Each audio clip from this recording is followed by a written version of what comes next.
Here's the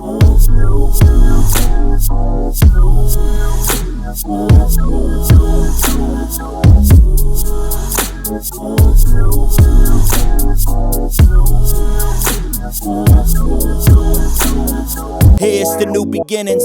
Here's the new beginnings. The pull up so independent. We pull up so. Hey everybody, welcome to the Sloan Blueprint, a couplepreneurs podcast where we're going to share the ins and the outs of faith, family, entrepreneurship, and community. I am your co-host, Nicole Sloan. And I'm Eric Sloan. And we have a lot of things going on. But first and most importantly, we love God. We're married. We're parents to a 20 and 26-year-old. The rug rats? The rug men? The big rats. Whichever. They'll be joining us on another episode. And last but not least, we're business partners. So just a slight disclaimer. This is our first time doing something like this. Very first time. So we're newbies, definitely stretching us out of our comfort zone. Definitely. So y'all be patient with us. We're delighted that you've joined us. We hope that you gain something out of this. And we already know that with God, all things are possible. All things. So we know we're going to get through it. Amen. And we know y'all are supporting us. Amen. All right. I'm going to raise your offering in a minute. Or should you be raising me one? I think I'm going to raise one for you. But we thought it'd be fun to introduce each other in our own words. So I get to introduce you? Mm-hmm. So I get to go first? I'm going to let you go first. Really? Mm-hmm. I thought it's always women first. Ladies first? Not this time. I'm going to put you in the hot seat. That's okay. All right. So I guess next to me is my beautiful, oh so pretty. I mean, hey, you said it. Yeah, absolutely. Significant other and the queen of my household. That's right. Queen of the castle. Absolutely. Miss Nicole Sloan. She is a well, do I want to say well, you are, but you are the owner and broker of a multi-million-dollar real estate firm called after her own name. No, I'm talking to you, okay. And them too. But I'll talk to them too. Of course, them. A multi-million-dollar real estate firm, Nicole Sloan Realty. Oh God, that's a beautiful thing. Yes. But not only just that, but also other business ventures. And one of the things that she, I say one of the claim to fame is she has been featured on HGTV's House Hunters. Total blessing. That was wonderful. It was total blessing. I love seeing it every time it comes on. Well, thank you. That's a nice introduction. Oh, well, now it's my turn. So I got to step it up a notch. So this is my amazing husband. Oh, thank you. The man, the myth, the legend, Mr. Eric Sloan. He's a performer, two-time All-American defensive back at Troy University. Well, Troy State. Yeah, back then. When we were there, our day, it was Troy State University. But then it is now Troy University. Troy University. That's for the young folks now, I guess, huh? But he played briefly with the San Diego Chargers in the NFL. Played on in the inaugural season of the XFL. Was it Birmingham Thunderbolts? Correct. Currently, he is the president and the CEO of a multi-million-dollar IT government contracting firm, OneSync Technologies. I don't know, that deserves some type of applause to me. I'll do my own. And you know what? I have to say, you built OneSync with very little resources, but a whole lot of faith, which we know about, and we're going to talk about that. Well, but I can't let you say I, because you were an intricate part of that, and you still are an intricate part of that. So you can't say I, we. There we go. That's right. No I in team. Yeah, absolutely. Come on, somebody. But last but not least, I'll even say this. He is a member of the Omega Sci-Fi Fraternity Incorporated. Y'all know what they say. The Q's love the AKAs. Right. Well, I love this AKA. How about that? That's right.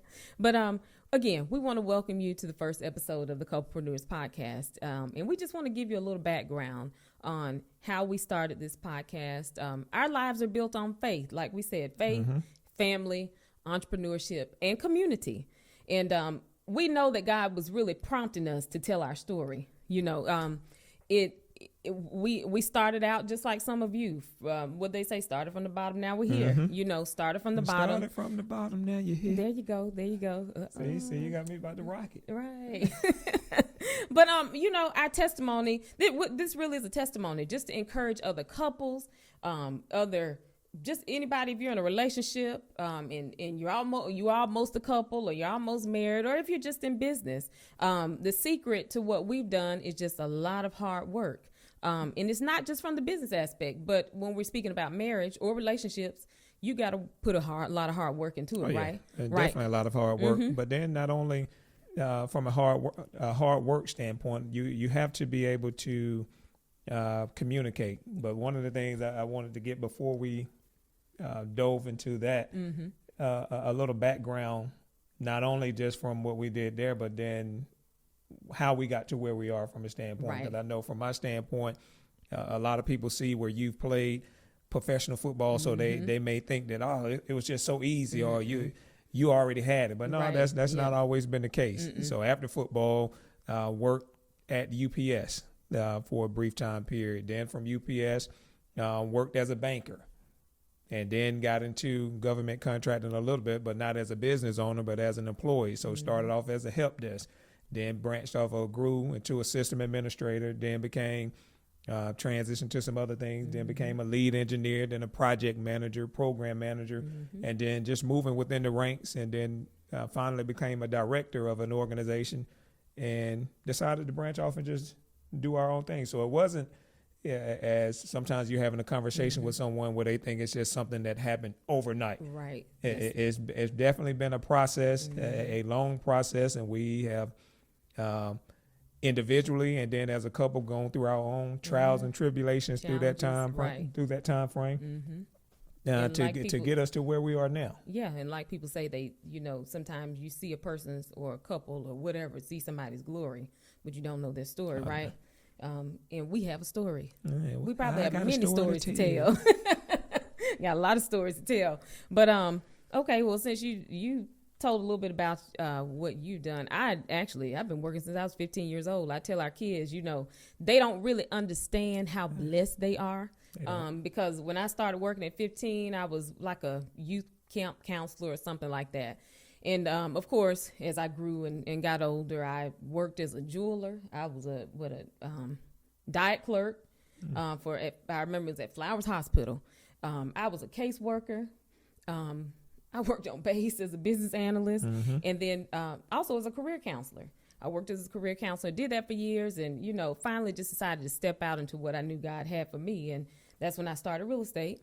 And from there, God just blessed me to start my own company. In 2014, Nicole Sloan REALTY, locally based in Montgomery, Alabama, 8148 Old Federal Road. Well, and you started that. Yeah, that's actually another story in itself. I'm pretty sure we will get into that. But it is. But started out my company, and all glory to God because I've got some amazing agents. We all work hard, we play hard, and we work hard. So that's kind of how I started. Mm-hmm. Well, did I cover it all? Well, I think you did. And I think you did a wonderful job at doing that as well. Thank you. I appreciate it. Well, but I think we can dive into a couple of things or a couple of myths that, at least in my conversation and probably in our conversation or whenever we're talking to individuals, especially if they're looking to go down the entrepreneurship route and especially the couplepreneurship standpoint, or couples just doing some tips. Correct. Yeah, not necessarily myths, but some tips. Yeah, true. Tips on how to merge, how we merge marriage and business, which is very important because you sometimes you tend to put the business first, and we gotta recognize God's order. That's how we do it. We recognize God's order, and we know that our marriage is first, of course, God, our marriage, and then business. Yep. So a few of the tips. Number one for us is recognizing each other's strengths. I always tell Eric, he will always say that he is not the talker. He that's what he claims, but he is. I'm really the shy one. I'm more like Beyonce when she steps on stage as Sasha Fierce. She says that's her. I guess that's her alternative personality. That's like me. When I step on stage, maybe to speak at church or whatever, I'm a little more outgoing. I guess that's when whatever takes over, God takes over. Hey, but, Sasha. Well, hey, it is what it is. But, that's me. We walk into a room. Eric is the one that steps right in talking, which, and I'm social, but I'm only social to a certain degree. He will stay at an event and talk for 3-4 hours. Me, I have a limit. And that's why we usually have to drive separate cars because, I'll let you go and talk. So you have a limit from a standpoint, but sometimes I think whenever I'm having a conversation, especially as it relates to business and then trying to understand where someone is, whether or not it be in their career or whatever that process is, and truly trying to understand where they are, and then seeing how either I can help them to progress to wherever they're trying to go, just based off of my knowledge, or we can help each other. But that's your story. You sticking to it now. Again, he is a talker. Don't let him fool you. He is a talker. I'm the shy one. But that's okay. If you say so. But again, to me, that's one of your strengths. And I admire that about him. And I don't think it's necessarily a weakness of mine. I just think I just have a tolerance level. He can go a lot longer than I can. And we'll leave it at that. Is that, if that's okay? Well, we can, but so since we're saying that's one of my strengths, so one of the things that I think is a strength from your standpoint is your communication skills. Okay. And especially public speaking, in my opinion. I know you don't feel that way, but I know like whenever we go into a church function and then you are the keynote speaker or you're giving words of inspiration, I become mesmerized. I'm like, look at my baby. Look at her get up. Go on, girl. Hey, well, I appreciate that because a lot of times we critique ourselves heavily, and I know I do. And most times I'll say, "Oh, I just don't think I did a good job," and he'll always say, "No, baby, you did phenomenal." And then other people will confirm that. But you know how it is. We're heavily, we just heavily critique ourselves. Yeah. We're critical of ourselves more so than other people would be. Well, most people. I would say I can't speak for someone else, but I think most people are that way. But then that's where it goes into business, where we were just talking about understanding your strengths, right, and understanding your weaknesses as well. So from our standpoint, I think we complement each other very well because the areas where I am weak, you are strong. Come on now. Where I am weak, he is strong. Come on. Yeah, well. All right. You trying to get an offering today. But, and which leads to our next point, separate workspaces. That's really important. Even though we work in the same building every day, we still have some separation. I've got my side of the building and Eric has his side of the building. And it gives us room to be individuals in our own fields and in our own right. Absolutely. And just to give some context of that, we actually have a building that we reside in, and there's a split building. We purchased, that God allowed us to purchase. Yeah, absolutely. So it is a his and her type building where she has her side, which is 100% real estate, and then I also have my side, which is 100% IT and government contracting. So we have our separate spaces. Well, let me say this real quick. He says 100% real estate, but every now and then, him and his crew, they'll sneak over to our side because our side is real cozy. So they like that feel. So they'll come over there taking our drinks and, okay, but never mind. Go ahead. Really? I'm sorry.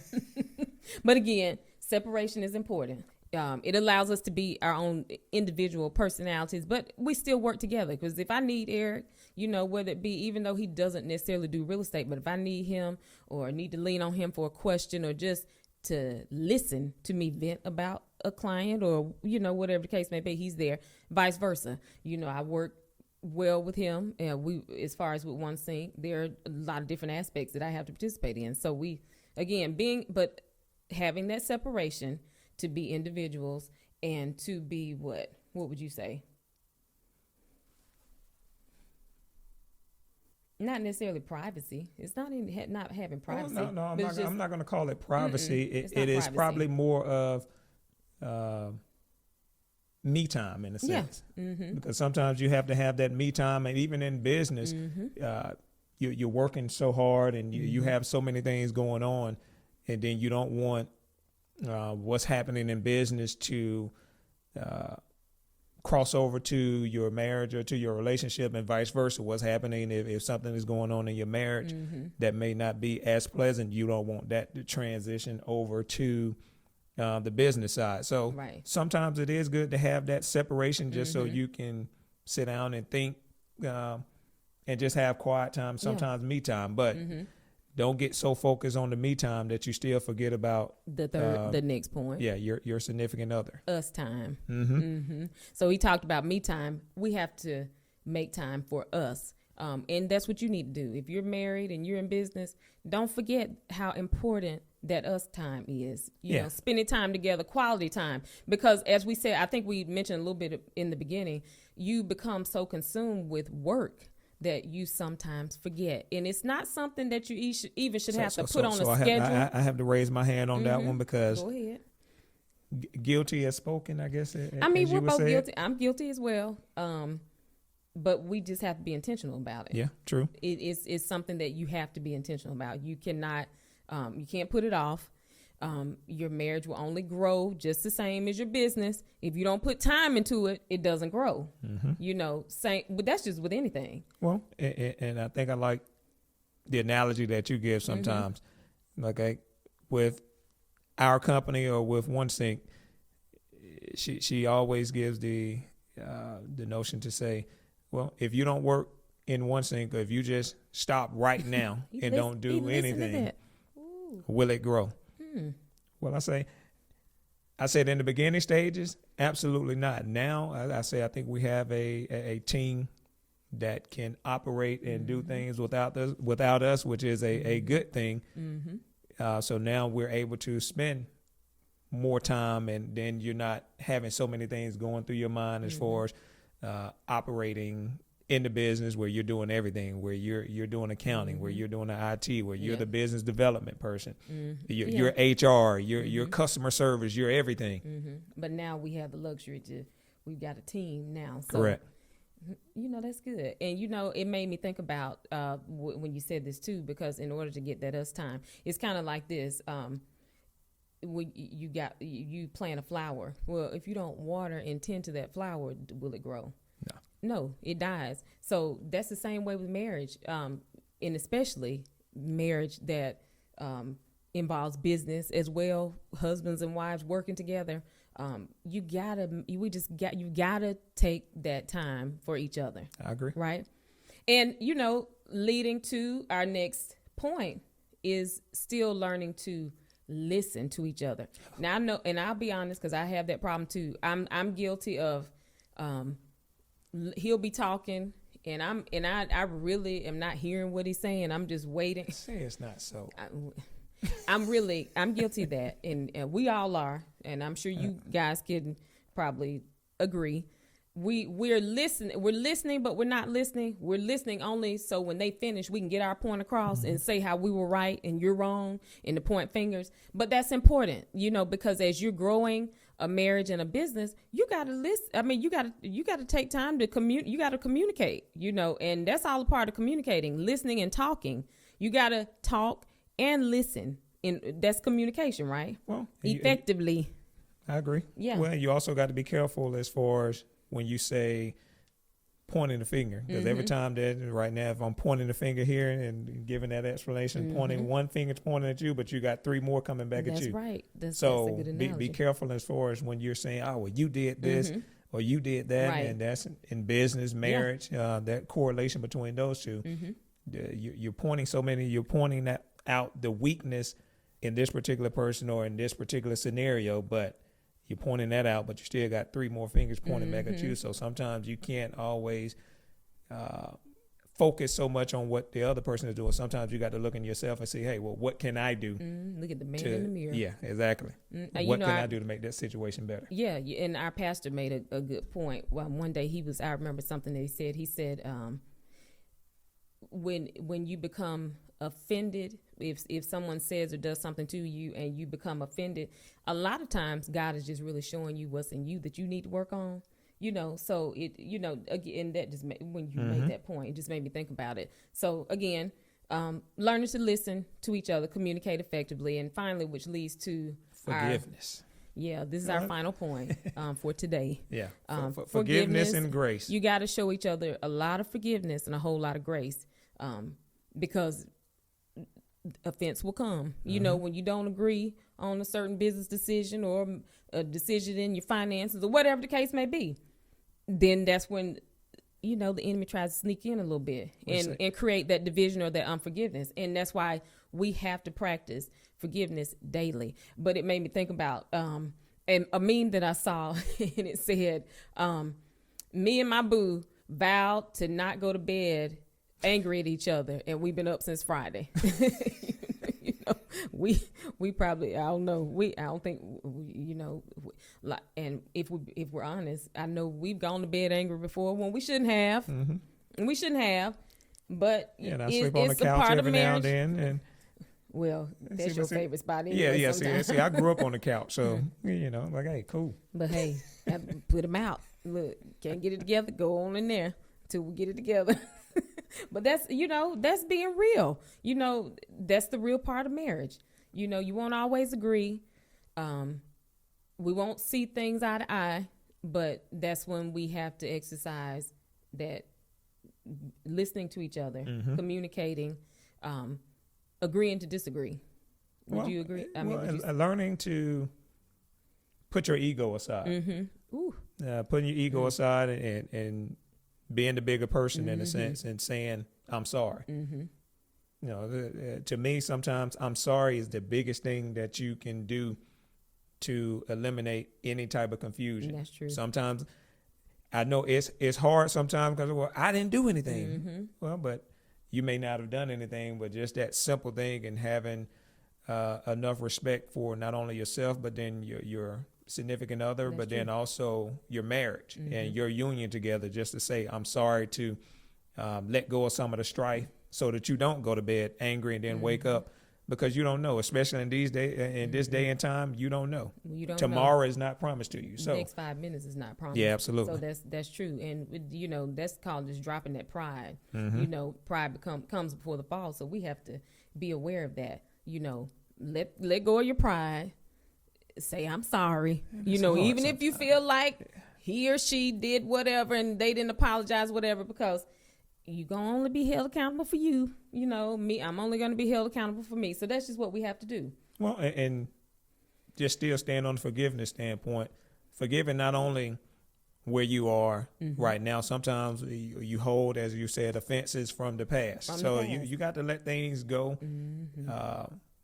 be mature in your marriage and about the situation. Some things that happened in the past, it's in the past. You got to let it go. Just like in the rearview mirror. What does the rearview mirror say? Things seem closer than what they appear. Hey, let that go. Let it go. Don't deal with it anymore. Don't keep bringing it up. If you're having a conversation, don't bring it up. Because if you keep bringing it up, then to me, that's saying, hey, well, you really haven't forgiven, or you really haven't let it go. So sometimes you have to look within yourself, and then not only within yourself, but go to God and ask him to forgive you and forgive that situation or forgive that feeling that you have, so that you can grow in your marriage and truly forgive and truly let it go. That's true. So that's true. I like that. That's true. And being committed to doing that. Absolutely. We have to be committed to it. So just to recap the tips on how to merge the marriage and business aspect, you've got to vow to even have separate workspaces, even though you may work together, but just separate or individuality. I'll say it that way. You got to vow to have that us time. Correct. Definitely need that. Being intentional about putting each other first, no matter what's going on. You got to learn to listen. Got to learn to listen. Listen, and not just communicate. Yeah, communicate, but effectively. Sometimes you can listen, but make sure you truly hear what is being said. That's true. Not just, as we said, listen, but not just listen, but truly hear. And try to understand and comprehend what is being communicated. recognize each other's strengths. We talked about that. We all have strengths and weaknesses, and that's even important too. The weaknesses, we have to be vulnerable enough to share those weaknesses with each other so that we can grow. Because if I'm weak in an area, like the word says, where I'm weak, he is strong. So, we have to be vulnerable with each other and share those weaknesses so that you may be able to help me to grow, or may be able to help me overcome those weaknesses, whatever they may be. Absolutely. And finally, forgiveness and grace. Look, finally, last but certainly not least, is forgiveness and grace. Showing each other that forgiveness and grace that we would want God to show us, right? We expect it every day from him, so why shouldn't we expect that of each other, or exemplify the same thing to each other? Absolutely. And that's not only, all of those points are not only just in relationship, because it may have been some of the things where more focused on the relationship side, but each one of those points also goes into the business side as well, because you still need to have those same points and those same tips as it relates to business. Right. So. Yes. So just to kind of wrap things up in a nutshell, we certainly don't have a manual on marriage or business. All that we have is the word of God that we personally live by and we look to for guidance. We can attest to the fact, like we said earlier, we started from the bottom and now we're here. We're learning and growing. We always use the phrase that we're what is it? Progress, not perfection. Correct. In everything that we do. And then when we say that we're here, it's not saying that we have it all together. We're still a work in progress. We're still working. We're still growing. We're still developing, just developing tools within ourselves, and also developing in our marriage and in our family. Absolutely. And, as we do that, we're encouraging and inspiring others, and we want to motivate you guys to not give up on your dreams, to push forward in your marriage and in your business and to what God has for you. The timing may not always seem right. We said God may, or one of my cousins, who was also a pastor, he said, God may tell you to do something crazy, but he won't tell you to do anything stupid. So in that, at first, it struck me, but I said, that really makes sense. You may not even understand exactly what it is that God is telling you to do, but the keys are faith, having consistency and just working hard. Correct. Working hard. So we definitely want to thank you guys for joining us. We've got a lot of new things coming up. We'll unveil those soon. But we, again, are delighted that you have joined us. We appreciate your support. Please follow us on our social media networks. We're on YouTube. Yep. We're on Instagram. We're on all social media. All social media. Y'all know how to get there at Sloan Blueprint. And we just thank you for coming. Any last words? You sure? I think so. Okay. But hey, I'm the quiet one. Oh, yeah. He's a quiet one. So thank you all again for joining us and for tuning in to The Sloan Blueprint. The Sloan Blueprint Couplepreneurs Podcast. Be sure to stay tuned in for the next episode.